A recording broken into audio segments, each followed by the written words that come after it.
Hi, friends. AI is super cool, but sorry, it's not perfect. And we're still learning about some of the problems and dangers it can have. That's why it's so important to explore AI with a parent, teacher, or guardian to keep things safe. AI is amazing, but your safety always comes first. Ready to dive in together? Let's go.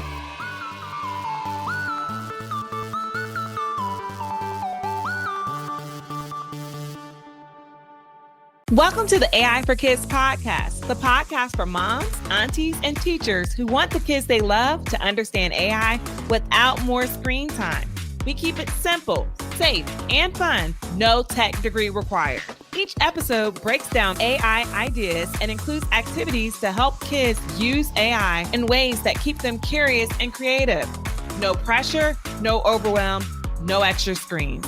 Just clear, engaging learning you can feel good about. Let's get started. Hey friends, it's Amber Ivy, aka AI, and you're back for a week of AI for Kids Scoop. We want to talk to you all about the latest AI news in words that you and your grown-ups can actually understand. So today we're covering everything that happened from around June 5th through June 20th. All right, buckle up. So what's new over at Apple? I'm an Apple user, but Apple has been doing a lot of wild things. This is no endorsement of Apple in no way sense of the word, but I wanted to share some things that happened at their Worldwide Developer Conference. So last week was their big developer party, and the huge headline was something called Apple Intelligence. It's a super smart set of features that live right on your iPhone, your iPad, and your Mac computer.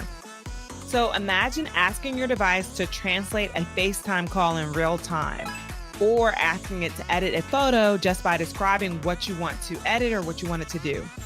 Apple even opened these tools to app makers, so your favorite games might soon get even more AI driven too. As it relates to design, Apple introduced a sleek new look called Liquid Glass. It's like your apps are floating in a clear soda bottle. Fun to see, but the real magic is how AI quietly powers the whole thing. Another wild thing that happens was that toys are going to start talking back. Yeah, that's right. Barbie's getting a brain. Toy maker Mattel announced a partnership with OpenAI. They're working on AI-powered toys that can chat, tell stories, and maybe help you with your homework safely. They promise, but we still need to hold them accountable to that. The first AI toy should arrive later this year. Parents are excited, but also a little cautious because these new toys will need to protect kids' data and your privacy. So more on that in future conversations. Speaking of OpenAI, on June 5th, they also released a report called Disrupting Malicious Uses of AI. Malicious basically just means bad, right? And people trying to do bad things on purpose.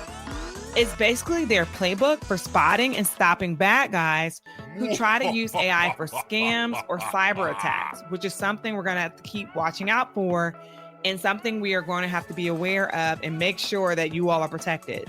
Why should you care? Because the same tech that writes jokes can also send you bad emails, and companies need to put in guardrails and protections in order to make sure you are safe and that you're able to interact with these tools and just online in a way that's safe. So I want to talk about a few rules that are coming out, or maybe not, we don't know. So across the Atlantic, the European Commission hinted on June 12th that it may delay parts of the new AI Act. This AI Act is supposed to be the strictest set of rules in the world. The law already bans things like creepy social scoring, which is basically giving you a score based on how you interact online. It puts tougher rules on big chatbots that were supposed to kick in August 2nd, but now officials are saying they might hit the pause button so everyone can get ready.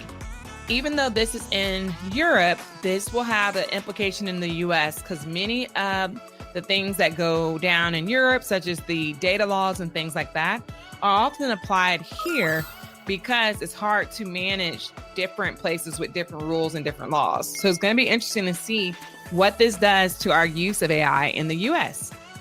I also wanted to, of course, touch on some of the things that are happening in the classroom. Research done by the Alan Turing Institute. If you know Alan Turing, he is popularly known for the Turing test, which is a test that sees if a machine can trick people into believing it's human. The research said that 22% of kids ages 8 through 12 have already chatted with AI bots. The interesting part is they are chatting often without realizing whether the answers were human or a machine.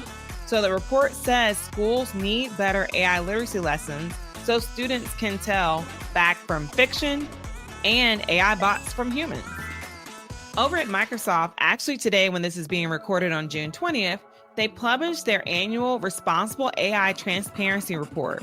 Think of it like a report card that shows how well they're following their own safety rules. They explain how they test new features like Copilot before turning them loose on the public. We want to make sure I think all of these different tools have AI report cards that we can test and look at, especially some of the ones that are going to be offered to you all in the future and currently, such as Google and other tools like that. A few other quick things I wanted to mention. Windows 11 now has an AI helper in the settings app that lets you tweak your computer just by typing what you want. Interesting stuff, right? Try it out with your parents if that's something you want to see how it works. Meta also has a brand new AI chat app, but it raised eyebrows when critics noticed it defaults to public chats.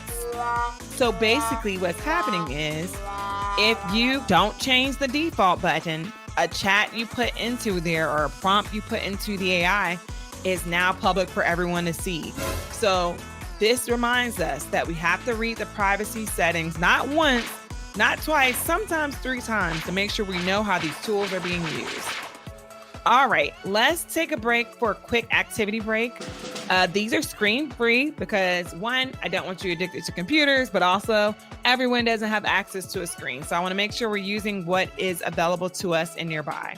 So I want you to grab a sheet of paper and take some time to list 3 ways AI helps you during the day. If you're not using it yet, take some time to think about how AI could help you during the day.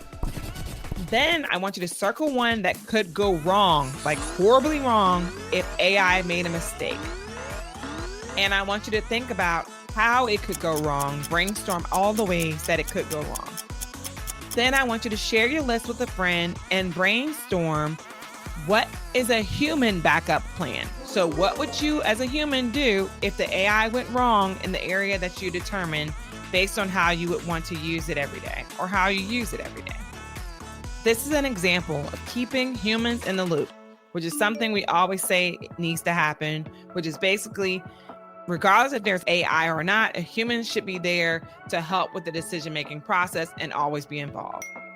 Okay, kids, that's it for this week of AI for Kids Scoop.